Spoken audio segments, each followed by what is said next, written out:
नमस्कार दोस्तों, अगर आप भी भारत और वेस्टइंडीज के बीच खेले गए दूसरे टेस्ट मैच के तीसरे दिन की खेल में कुलदीप यादव और रविंद्र जडेजा के घातक गेंदबाजी को देखने के बाद खुश हैं, तो हमारी इस वीडियो को एक लाइक और चैनल को सब्सक्राइब करके ऑल नोटिफिकेशन को ऑन कर लें।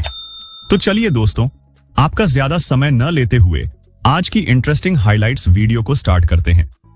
जैसा कि दोस्तों, भारत और वेस्टइंडीज के बीच 2 मैचों के टेस्ट सीरीज का दूसरे टेस्ट मैच का तीसरा दिन भी दिल्ली के अरुण जेटली स्टेडियम में रोमांचक मुकाबला खेला गया, जिसमें भारतीय गेंदबाज कुलदीप यादव और रविंद्र जडेजा की घातक गेंदबाजी से वेस्टइंडीज तहस नहस हो गई थी। दोस्तों, आप लोगों को बता दें कि पहले दिन की खेल में भारतीय कप्तान शुभमन गिल ने टॉस जीतकर पहले बल्लेबाजी करने का फैसला लिया था। तो दोस्तों, भारत ने अपनी पहली पारी 134 ओवर 2 गेंद में 5 विकेट पर 518 रन के विशाल स्कोर पर पारी घोषित कर दी थी। कप्तान शुभमन गिल 129 रन बनाकर नाबाद रहे। यह एक ऐसा स्कोर था जिसने वेस्टइंडीज पर मनोवैज्ञानिक दबाव बना दिया और मैच पर भारत की पकड़ मजबूत हो गई थी। इसके बाद दूसरे दिन का खेल समाप्त होने तक वेस्टइंडीज ने अपनी पहली पारी में 4 विकेट के नुकसान पर 140 रन बना लिए थे और भारत के विशाल स्कोर से 378 रन पीछे थे, जहां क्रीज पर शाई होप 31 रन और टेविन इमलाच 14 रन नाबाद थे। अब दोस्तों, तीसरे दिन अरुण जेटली स्टेडियम में मौसम एकदम साफ, धूप खिली हुई थी और पिच से अब स्पिन गेंदबाजों को थोड़ी मदद मिलने लगी थी। कल के खेल के बाद वेस्टइंडीज अपनी पहली पारी में 4 विकेट के नुकसान पर 140 रन बनाकर संघर्ष कर रहा था। भारतीय कप्तान शुभमन गिल की नजरें आज सुबह जल्द से जल्द वेस्टइंडीज की पारी को समेटकर फॉलो ऑन देने पर टिकी थी। खेल शुरू होता है और वेस्टइंडीज को फॉलो ऑन बचाने के लिए अभी भी 179 रनों की जरूरत थी, जबकि उनके हाथ में सिर्फ 6 विकेट बाकी थे। पहली गेंद फेंकने के लिए जसप्रीत बुमराह आते हैं।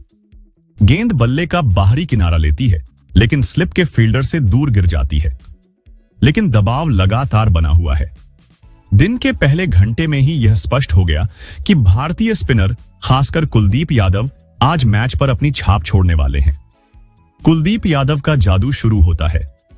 कल के नॉट आउट बल्लेबाज शाई होप, जो पहली पारी में 36 रन बनाकर अच्छी लय में दिख रहे थे, उन्हें कुलदीप ने एक ड्रीम डिलीवरी पर क्लीन बोल्ड कर दिया। गेंद ने टप्पा खाने के बाद ऑफ स्टंप की गिल्लियां बिखेर दी। होप को समझ ही नहीं आया कि क्या हुआ। वेस्टइंडीज की उम्मीदों को बड़ा झटका। 156 के स्कोर पर 5वां विकेट गिरता है। इसके बाद अगले ही ओवर में कुलदीप फिर से अपनी कलाकारी दिखाते हैं। टेविन इमलाच, जो कुछ देर के लिए क्रीज पर टिके दिख रहे थे, उन्हें कुलदीप ने अपने जाल में फंसाया। गेंद टप्पा खाकर तेजी से अंदर आई। बल्लेबाज इसे खेल नहीं पाए और पैड पर लगी। जोरदार अपील हुआ और अंपायर ने आउट दे दिया। इमलाच 21 रन बनाकर वापस पवेलियन जाते हैं। लंच से ठीक पहले कुलदीप यादव ने एक और विकेट लिया। जस्टिन ग्रीव्स, जो उल्टी दिशा में शॉट खेलने की कोशिश कर रहे थे, कुलदीप की तेज गुगली को समझ नहीं पाए और एलबीडब्ल्यू आउट हो गए। यह कुलदीप का चौथा विकेट था। लंच तक वेस्टइंडीज का स्कोर 217 पर 8 विकेट हो चुका था। भारत पूरी तरह से हावी था। यहां से वेस्टइंडीज के निचले क्रम के बल्लेबाजों पर दबाव साफ नजर आ रहा था। कुलदीप यादव लगातार लेग ब्रेक, गुगली और फ्लिपर का मिश्रण कर रहे थे, जिससे वेस्टइंडीज के बल्लेबाज पूरी तरह से भ्रमित थे। मोहम्मद सिराज ने भी एक छोर से कसी हुई गेंदबाजी जारी रखी और जोमेल वारिकन को 1 रन पर क्लीन बोल्ड कर दिया। लंच के बाद भारतीय टीम ने वेस्टइंडीज की पारी को जल्द समेटने में कोई देरी नहीं की। हालांकि 9वें और 10वें विकेट के लिए कुछ छोटी मगर महत्वपूर्ण साझेदारियां हुई, जिससे भारतीय खेमे में थोड़ी निराशा फैली। खैरी पियरे और एंडरसन फिलिप ने कुछ देर संघर्ष किया, लेकिन जसप्रीत बुमराह ने पियरे को चलता किया और फिर वह क्षण आया जिसका सभी को इंतजार था। कुलदीप यादव ने अपनी शानदार गेंदबाजी जारी रखते हुए आखिरी बल्लेबाज जेडन सील्स को एलबीडब्ल्यू आउट कर दिया। वेस्टइंडीज की पहली पारी 82 ओवर में 248 रनों पर सिमट गई। कुलदीप यादव ने 5 विकेट लेकर अपनी प्रतिभा का प्रदर्शन किया।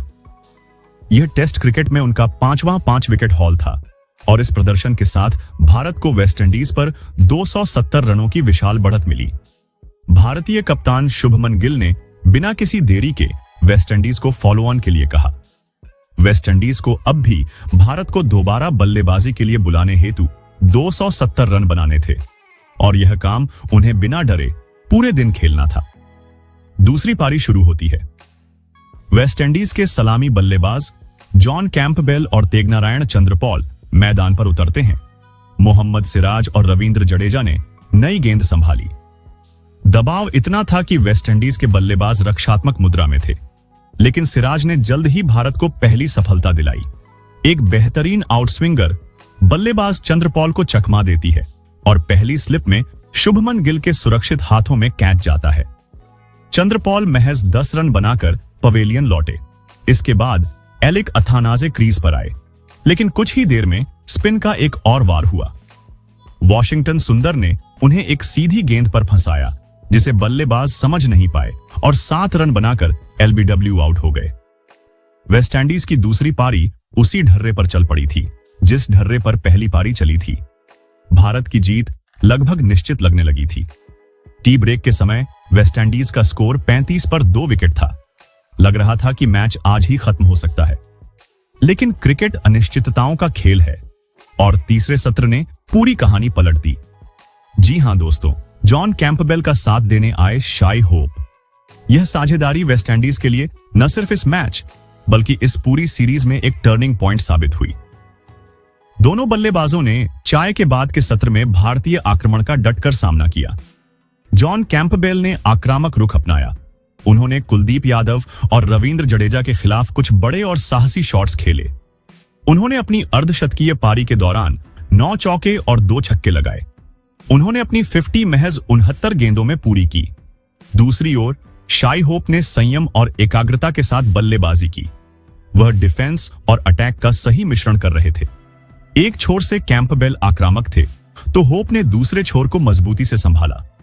भारतीय कप्तान शुभमन गिल ने अपने सभी प्रमुख गेंदबाजों बुमराह, जडेजा, कुलदीप और सुंदर को आजमा लिया, लेकिन कैंपबेल और होप की दीवार को भेद नहीं पाए। जब भारतीय गेंदबाजों को कोई सफलता नहीं मिली तो गिल ने रक्षात्मक फील्डिंग अपनाई, जिससे इन दोनों को आसानी से रन बनाने का मौका मिला। दोनों बल्लेबाजों ने स्ट्राइक रोटेट करने पर जोर दिया, जिससे भारतीय स्पिनरों पर दबाव कम नहीं हो पाया। कैंपबेल और होप ने अपने करियर की सबसे महत्वपूर्ण साझेदारियों में से एक को अंजाम दिया। दोनों ने मिलकर तीसरे विकेट के लिए एक अटूट, शानदार 138 रनों की साझेदारी की। वेस्टइंडीज के बल्लेबाजों ने आज पहली बार पूरे आत्मविश्वास के साथ भारतीय गेंदबाजी का सामना किया। शाई होप ने भी 66 रनों की अपनी शानदार अर्धशतकीय पारी पूरी की। यह उनका पिछले 6 सालों में पहला टेस्ट अर्धशतक था। अंतिम ओवरों में भारतीय टीम का शरीर हल्का झुक गया था। गेंदबाज थके हुए थे और बल्लेबाजों ने इस थकान का पूरा फायदा उठाया। दिन का खेल खत्म होने तक जॉन कैंपबेल 87 रन बनाकर और शाई होप 66 रन बनाकर नॉट आउट रहे। स्टंप्स समय वेस्टइंडीज ने फॉलो ऑन खेलते हुए 44 ओवर में 2 विकेट के नुकसान पर 173 रन बना लिए हैं। वह अभी भी भारत से 97 रन पीछे हैं। तीसरा दिन 2 हिस्सों में बंटा रहा। सुबह और दोपहर भारत के नाम रही, जब कुलदीप यादव ने 5 विकेट लेकर वेस्टइंडीज की पहली पारी को ध्वस्त किया और फॉलो ऑन दिया गया। लेकिन शाम का सत्र पूरी तरह से वेस्टइंडीज के बल्लेबाजों, खासकर जॉन कैंपबेल और शाई होप के नाम रहा। उन्होंने अपनी टीम को एक ऐसी स्थिति से बाहर निकाला जहां से मैच आज ही खत्म होता दिख रहा था। अब चौथे दिन का खेल बेहद रोमांचक होने वाला है।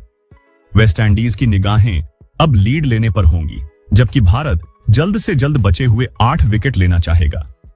क्या कैंपबेल और होप अपने शतकों तक पहुंच पाएंगे? क्या भारतीय गेंदबाज चौथे दिन की सुबह कोई चमत्कार कर पाएंगे?